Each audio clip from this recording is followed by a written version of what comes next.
Bonjour à toutes et à tous et soyez les bienvenus pour ce petit tour d'horizon sur le thème des anges. Pourquoi? Parce que ce 29 septembre, selon le plan liturgique de notre Église, c'est la fête de l'archange Michael et de tous les anges. Les anges et les démons existent sans doute depuis la naissance de la Bible, mais leur nombre et leur importance varient selon les écrits. Ils tiennent peu de place dans les livres bibliques écrits avant l'exil. On y remarque tout au plus la présence épisodique de l'ange du Seigneur. Mais les grandes figures qui apportaient au peuple la parole de Dieu, c'étaient les prophètes. Pas besoin d'anges, n'est-ce pas, quand la parole de Dieu est prise en charge par des hommes animés par l'Esprit et qui disent le message de Dieu par leurs actes. Mais après l'exil, vers les 4e et 3e siècles avant Jésus-Christ, les anges viennent en Israël dans les bagages des revenants de Babylone. L'univers religieux babylonien, en effet, était riche en figures angéliques. Dans le courant apocalyptique et surtout dans les écrits intertestamentaires, les anges et les démons font partie d'un système céleste très hiérarchisé et s'affrontent souvent dans des combats cosmiques. Quant aux évangiles, ils montrent la suprématie de Jésus sur les anges et les démons, et Paul, dans ses récits, dans ses écrits, procède à une véritable démythologisation en disant que l'humanité, sauvée dans le Christ, n'a plus rien à redouter des forces invisibles qui peuplent l'univers. Comme entrée en matière, je vous propose de lire le psaume 103, la finale de ce psaume qui nous est proposé par le plan des lectures, où le psalmiste exprime sa reconnaissance pour le bonheur qu'il a trouvé dans le pardon de Dieu. Mais comment dire l'immensité de l'amour de Dieu pour tous? Alors les derniers versets sont une sorte d'envolée lyrique où le psalmiste demande à tous les anges de remercier le Seigneur. Le psaume du jour qui nous est proposé par le plan des lectures est le numéro 103, où le psalmiste exprime sa reconnaissance pour le bonheur qu'il a trouvé dans le pardon de Dieu. Il reprend vie. Mais comment dire l'immensité de l'amour de Dieu pour tous? Les derniers versets sont une sorte d'envolée lyrique où le psalmiste demande à tous les anges de remercier le Seigneur et, selon les traductions, de le bénir, de lui rendre grâce. Écoutons. Le Seigneur a dressé son trône dans le ciel. Il règne sur tout ce qui existe. Remerciez le Seigneur, vous ses anges, qui de toutes vos forces faites ce qu'il dit et lui obéissez aux premiers mots. Remerciez le Seigneur, vous l'armée de ses serviteurs, qui accomplissez tout ce qu'il désire. Remerciez le Seigneur, vous tous qu'il a créés, où que vous soyez dans son empire. Et moi aussi, je veux dire, merci Seigneur. Dans ce texte, nous trouvons une information très importante. C'est que les anges ne sont pas de nature divine, mais ce sont des êtres créés par Dieu et qui obéissent à Dieu. Ce psaume nous donne aussi un petit aperçu de l'organisation céleste. Dieu et ses anges, c'est comme un peu le roi et sa cour, avec ses courtisans chargés de chanter sa louange, et son armée chargée de défendre sa cause. Voyons alors avec un peu plus de détail cette organisation du monde céleste telle qu'elle ressort de certains textes de la Bible. Dans les cultures de l'Orient ancien, le cosmos était considéré comme ayant trois plans superposés. Le plan céleste, habité par les anges et au-dessus par Dieu lui-même, le plan terrestre, habité par les humains, et le plan souterrain, qui était le monde des démons. Le niveau céleste avait une organisation calquée sur celle du monde terrestre. Dieu était vu comme une sorte de roi entouré de sa cour, de son armée, de son administration et de sa justice. Sa cour céleste, c'était une myriade d'anges dont le rôle était simplement de chanter sa louange. Son armée céleste était dirigée par l'archange Michael. Mais qui dit armée dit bataille. Ce sera essentiellement dans le cadre d'une guerre eschatologique qui marquera le triomphe définitif de Dieu à la fin des temps. Dans le Nouveau Testament, le livre de l'Apocalypse fait une grande place à ces anges combattants, notamment au chapitre 12, qui est le cœur du livre et dont nous lirons un passage tout à l'heure. Ce qu'on peut appeler la garde rapprochée de Dieu, ce sont les chérubins et les séraphins. Les chérubins ne sont pas de gentils angelots, mais ce sont les terribles kéroubim connus des Assyriens, qui les représentaient comme des gigantesques taureaux ailés au visage humain et possédant parfois des griffes de lion. Les chérubins sont les porte-paroles de Dieu dont les mots organisent le réel. Leur action maintient le monde. C'est ce que le grand roi Salomon a voulu figurer en construisant son grand temple soutenu par deux d'entre eux. Gardiens du jardin d'Éden, protecteurs de l'arche d'alliance, les chérubins sont les sentinelles des lieux saints. Les séraphins sont décrits dans la Bible comme ayant 6 ailes, 2 pour voler, 2 pour se voiler la face parce qu'ils sont tellement proches de Dieu qu'ils se protègent de la lumière, et 2 ailes pour se couvrir les pieds, pour protéger les anges qui les suivent de la lumière qu'eux-mêmes dégagent. Les séraphins n'apparaissent explicitement et sous ce nom qu'une fois dans l'Ancien Testament, dans le livre d'Ésaïe. Ce dernier décrit sa vision en ces termes.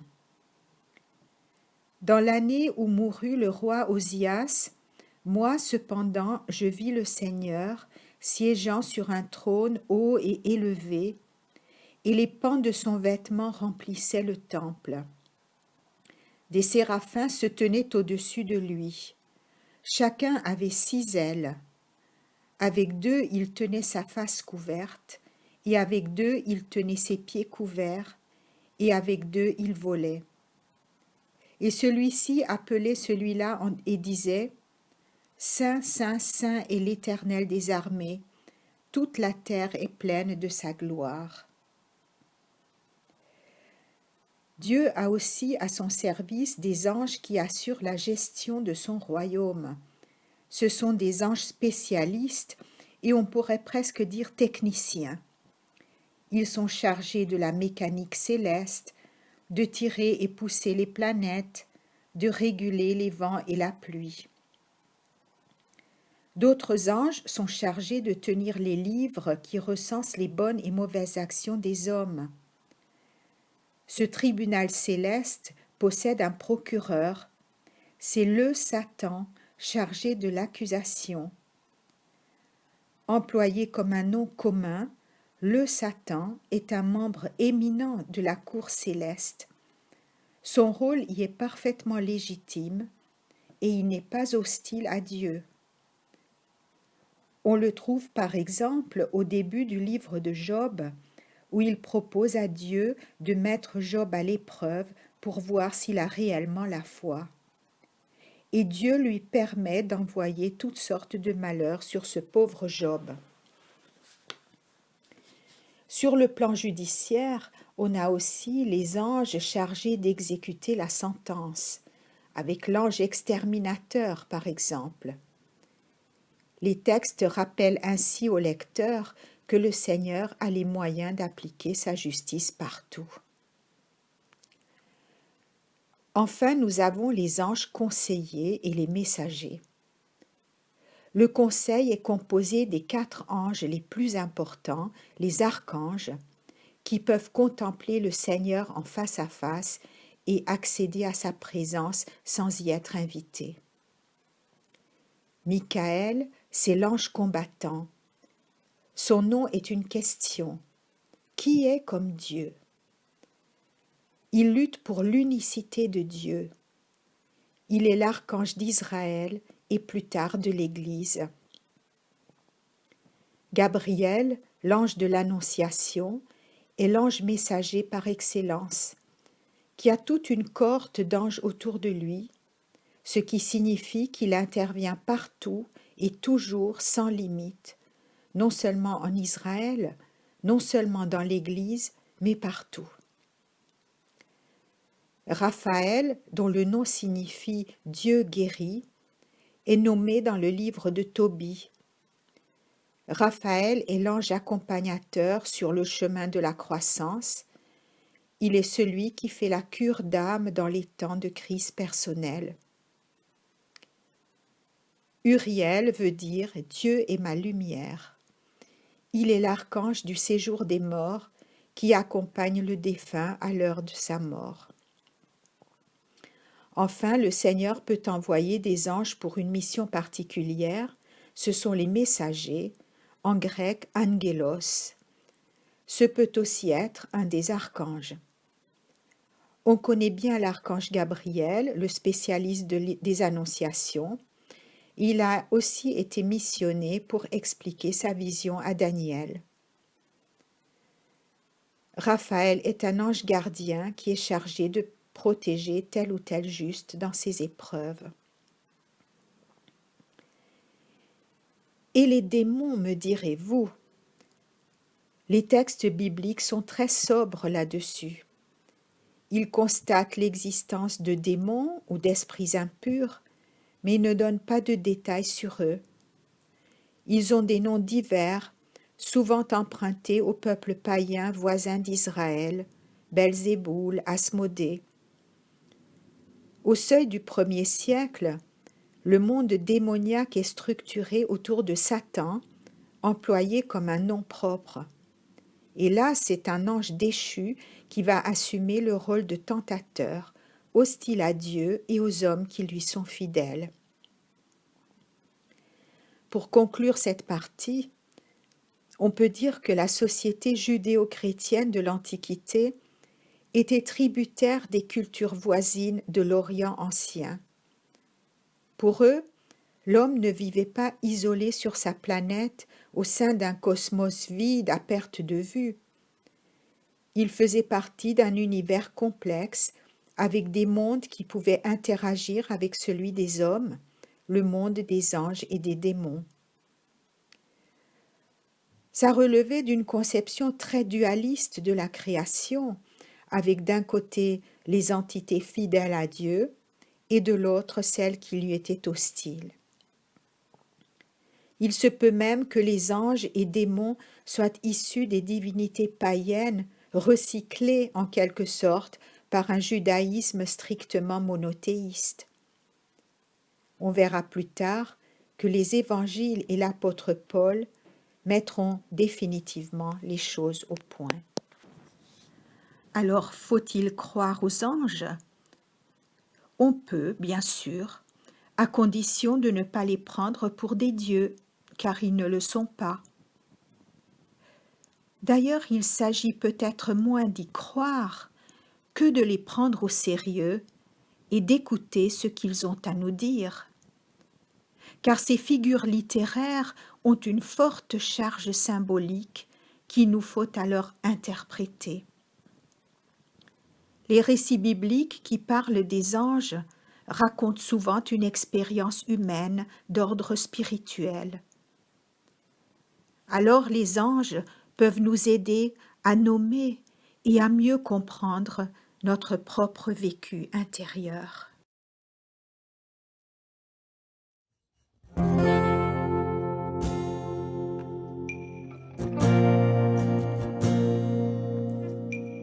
Notre Père qui es aux cieux, que ton nom soit sanctifié, que ton règne vienne, que ta volonté soit faite sur la terre comme au ciel.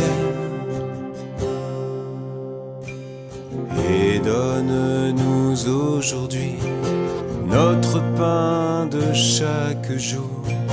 Pardonne-nous nos offenses, comme nous pardonnons aussi à ceux qui nous ont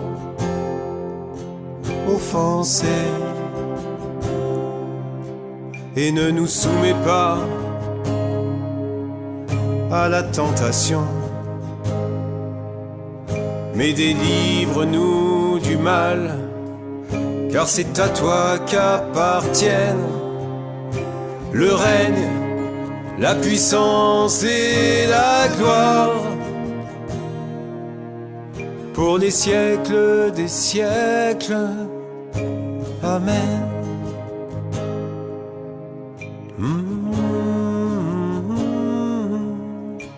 Amen.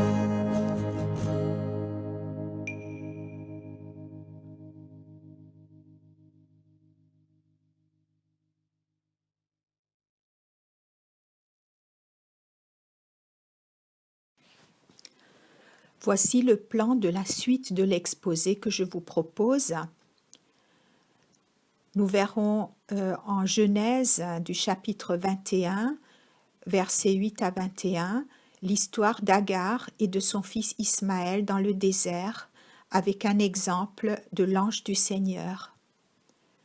Ensuite, dans Apocalypse 12, versets 7 à 12, nous verrons le combat de Michaël contre le dragon. Puis nous ferons un rapide survol de Jésus dans le Nouveau Testament, dans les évangiles, avec les anges et les démons. Et enfin, nous terminerons par l'enseignement de Paul qui figure dans l'hymne aux Colossiens, chapitre 1, versets 15 à 20. À l'aide du récit d'Agar et d'Ismaël, nous allons essayer de repérer les caractéristiques de l'ange du Seigneur et de son action. Donc, chassés par Abraham, Agar et Ismaël errent dans le désert.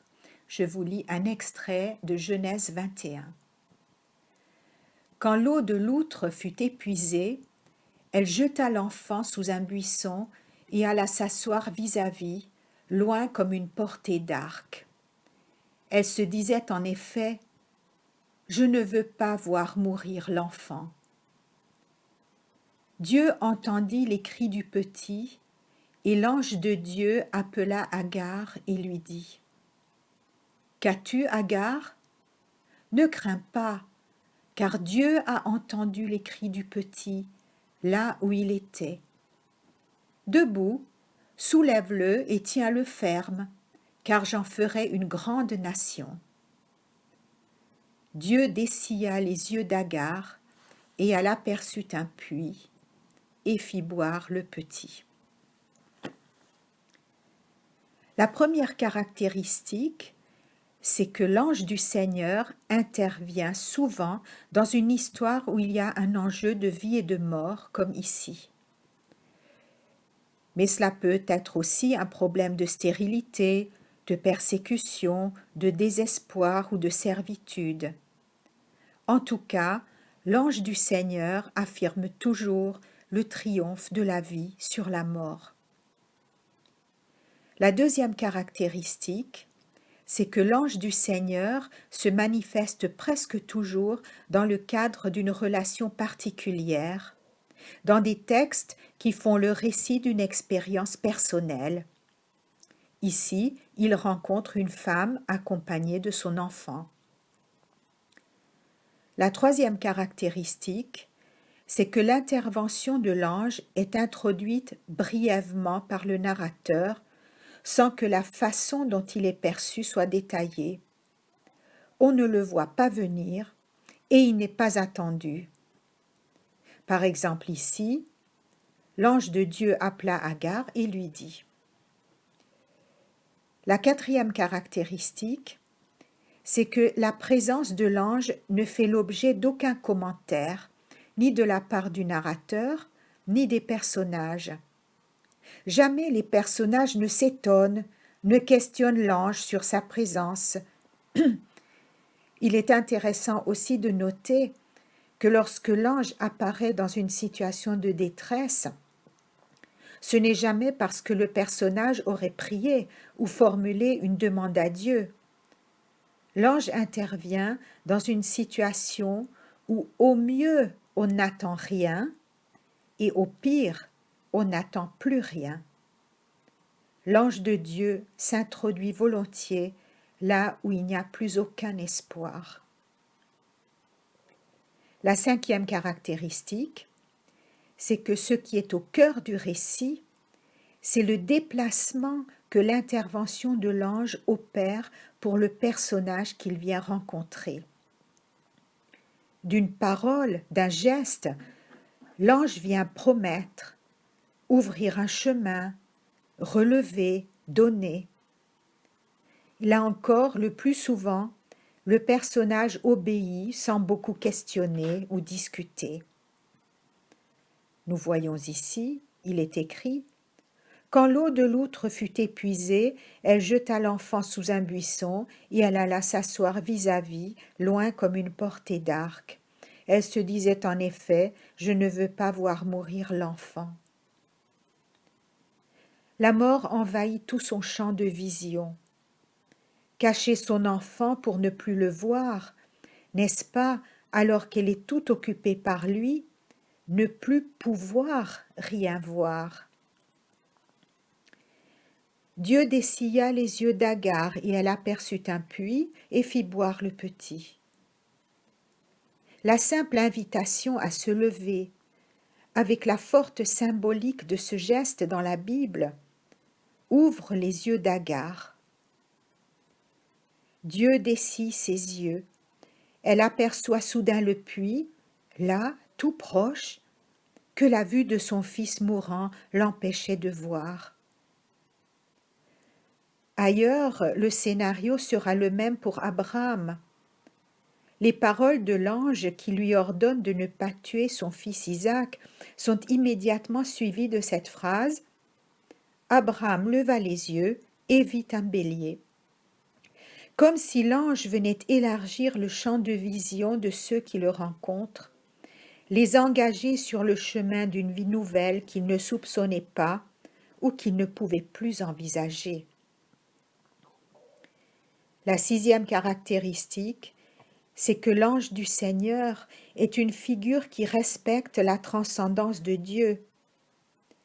Ici, il est dit clairement que c'est Dieu qui entend les cris du petit et que l'ange n'est là que pour exécuter sa volonté de le sauver. Pour résumer tout cela et conclure, on peut dire que les récits qui font intervenir l'ange du Seigneur nous parlent de la présence de Dieu qui se manifeste dans l'expérience d'un salut inattendu, d'une grâce qui en retourne le cours et l'ouvre à de l'insoupçonné. Lisons maintenant un passage du livre de l'Apocalypse, chapitre 12, versets 7 à 12. Alors une bataille s'engagea dans le ciel. Michaël et ses anges combattirent le dragon, et celui-ci se battit contre eux avec ses anges. Mais le dragon fut vaincu, et ses anges et lui n'eurent plus la possibilité de rester dans le ciel. L'énorme dragon fut jeté dehors. C'est lui, le serpent ancien, appelé le diable ou Satan, qui trompe le monde entier.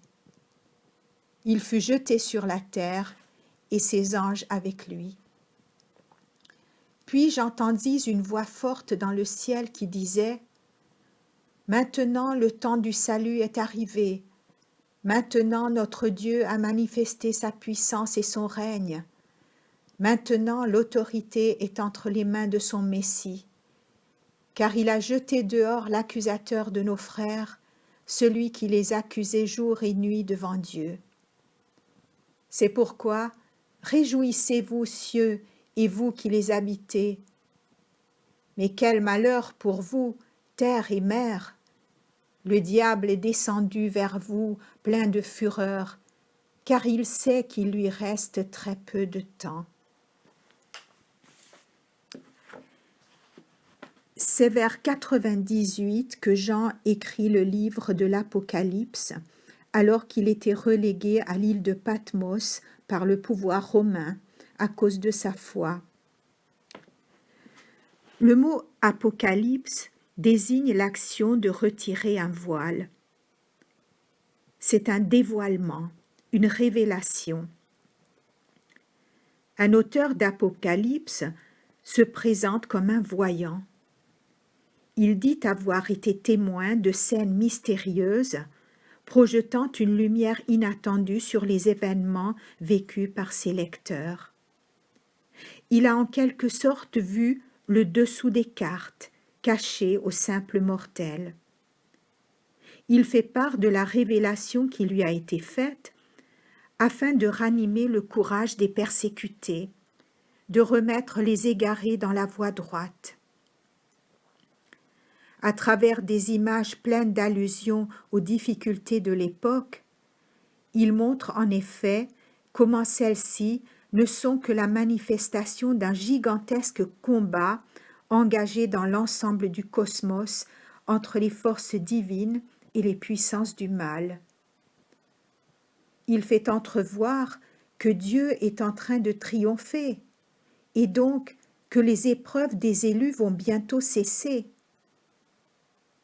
Le monde présent, gangrené par le péché, va définitivement disparaître pour faire place à un univers radieux créé à neuf. En effet, pour les croyants, les derniers temps sont commencés. Le monde renouvelé par Dieu est déjà là, car après la Pâque, l'Esprit est donné aux fidèles. Il s'agit cependant là d'une réalité spirituelle qui ne se manifeste pas encore aux yeux de tous. Apparemment, le mal, incarné par l'État totalitaire romain, triomphe. Les chrétiens périssent. Mais cela n'est que vue superficielle des choses. Le voyant peut annoncer que bientôt le persécuteur s'effondrera. Il affirme aussi qu'on ne saurait arracher aux croyants la vraie vie qui déjà les pénètre. Le règne de Dieu ne fera que manifester ce qui est déjà là, au cœur du présent. Dès maintenant, les fidèles sont sauvés. Peu importe les délais du retour glorieux du Seigneur, car ce retour est en train de s'effectuer. Il ne s'agit donc pas de rêver d'un autre monde en fuyant les exigences de la vie présente. Ce qu'il faut, c'est vivre le présent dans toute sa profondeur en s'engageant à fond dans la lutte. Dans ce passage, Michaël lutte pour Dieu, afin que les puissances de vie et de créativité l'emportent sur les puissances de mort et de destruction. Je vois le combat de Michaël contre le dragon comme le combat spirituel par excellence, celui que nous devons mener à l'intérieur de nous-mêmes, en combattant nos ombres, nos dragons intérieurs, pour faire jaillir la lumière en nous. L'Apocalypse est un chemin de vie qui nous conduit à nous transformer afin de faire l'expérience en Christ de la liberté et de la joie. Les évangiles racontent aussi le combat de la lumière sur nos ténèbres intérieures. Quand Jésus guérit et exorcise, c'est un combat de la lumière contre les ténèbres qui sont symbolisées par les démons. Ces démons sont toujours installés au cœur de l'homme, à l'intérieur de lui, et l'empêchent de vivre en l'isolant des autres, de lui-même et de Dieu, en le possédant. L'homme n'est plus libre de mener sa vie, il est comme enchaîné par des passions dévorantes ou par un jugement obscurci, par un aveuglement sur lui-même, sur les autres et sur Dieu. L'évangéliste Matthieu raconte comment Jésus déjoue les ruses du diable qui essaye de le tenter afin qu'il le suive. Vous savez que le mot diable vient du grec diabolos qui signifie diviseur. C'est ce qui nous fait perdre en brouillant les pistes, en semant la confusion dans notre esprit. Le diable n'a pas les oreilles pointues et la langue fourchue. C'est juste un mot qui désigne les forces de destructivité qui agissent dans le monde. Et les pires, ce sont toujours celles qu'on ne voit pas venir.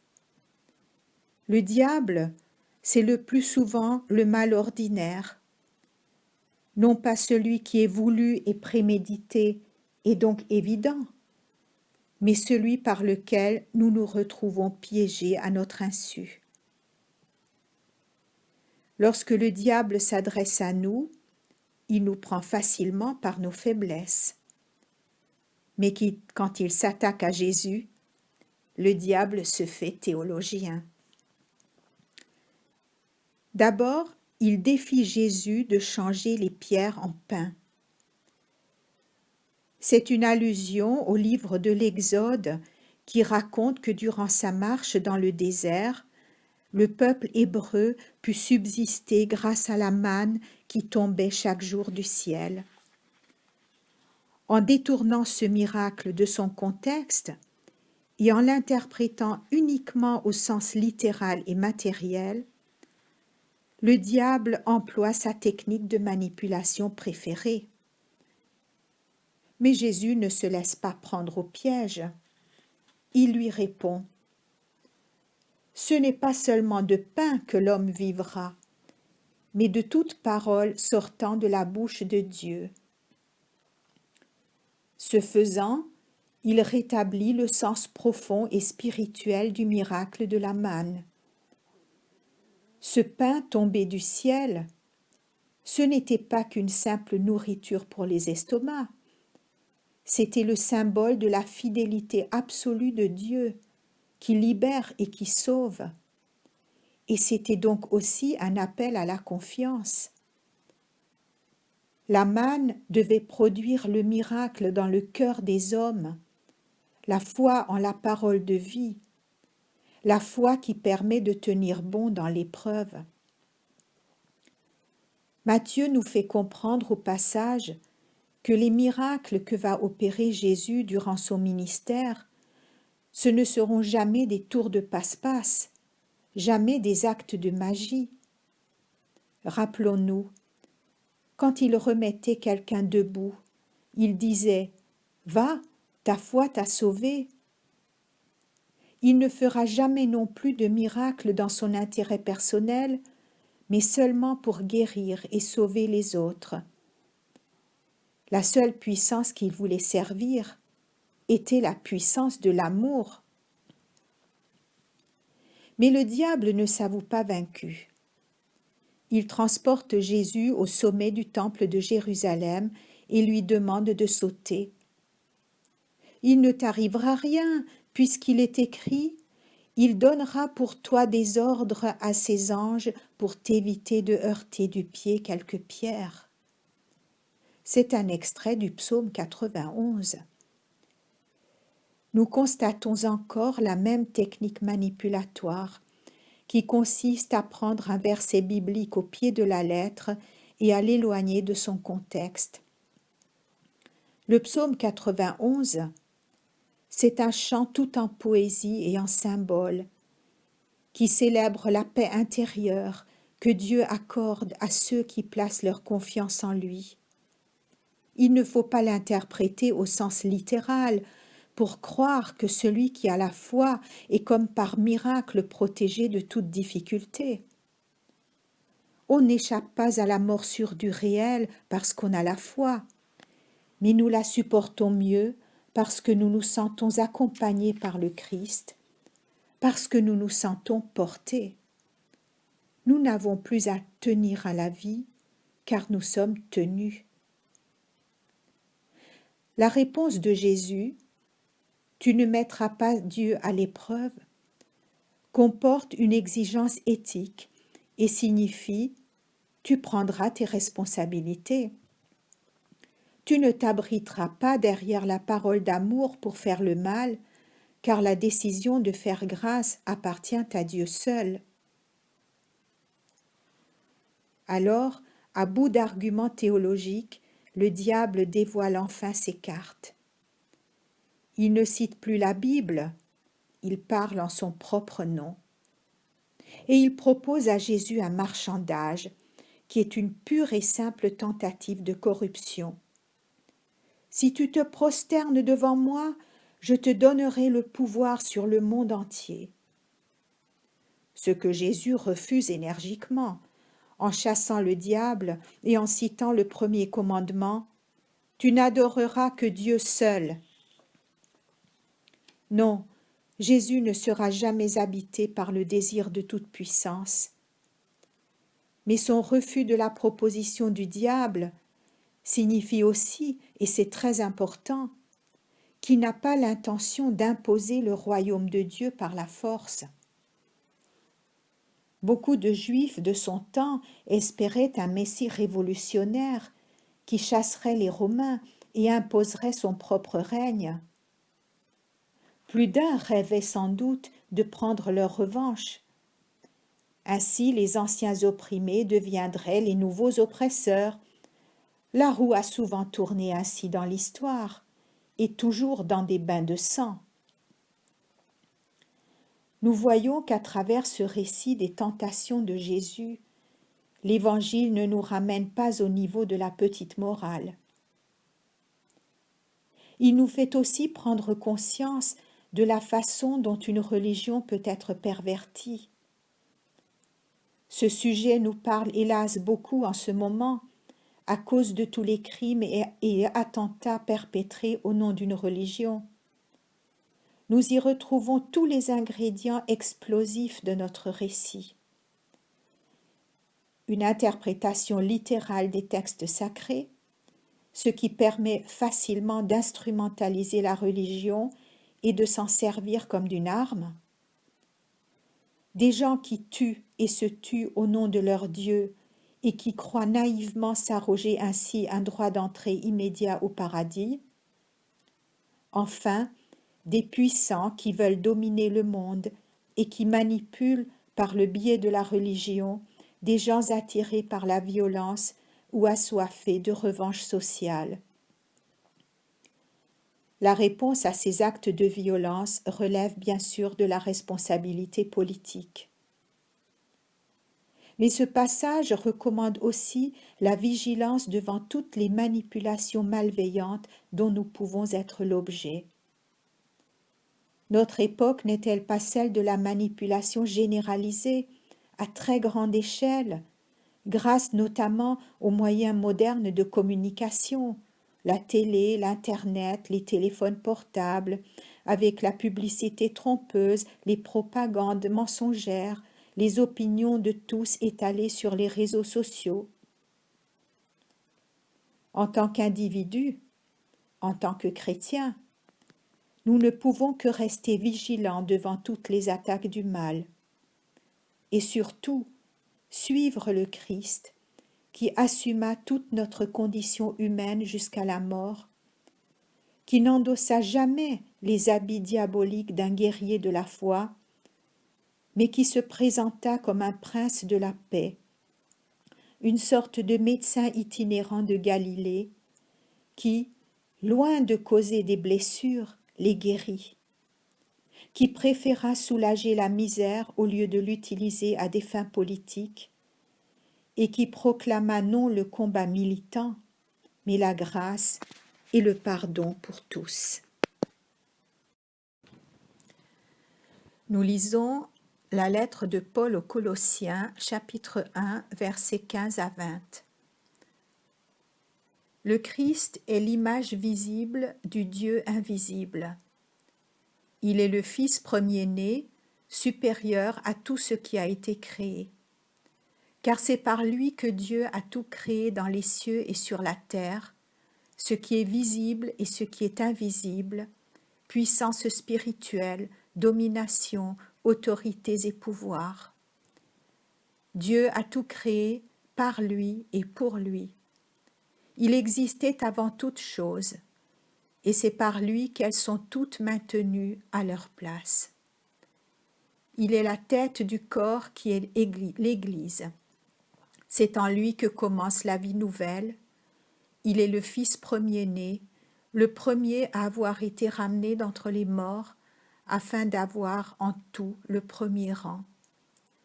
Car Dieu a décidé d'être pleinement présent en son Fils, et par lui, il a voulu réconcilier l'univers entier avec lui. C'est par la mort de son Fils sur la croix qu'il a établi la paix pour tous, soit sur la terre, soit dans les cieux. Dans ce passage, Paul conduit les chrétiens de Colosse à tenir solides et fermes dans la foi, sans se laisser déporter hors de l'espérance de l'Évangile. Les chrétiens de Colosse étaient attirés par des croyances ésotériques, selon lesquelles le cosmos serait peuplé de puissances angéliques ou astrales qui conditionneraient l'existence et détermineraient le destin des hommes. Paul les invite à faire l'expérience de leur liberté nouvelle en Christ, Seigneur du cosmos et tête de l'Église. Ils ne sont plus dépendants de pratiques astreignantes, ni soumis à quiconque, homme, ange ou forces hostiles. En Jésus-Christ, tout a été créé et tout a été réconcilié avec Dieu. De la création à la rédemption, il n'y a qu'un seul Seigneur, le Christ, et un même lien entre les hommes, la paix du Christ.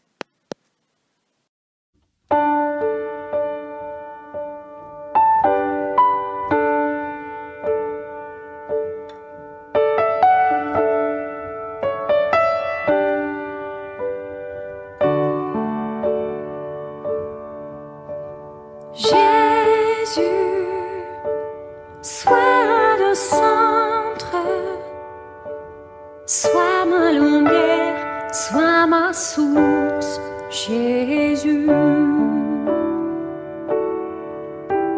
Jésus, sois le centre, sois mon espoir, sois mon chant, Jésus. Sois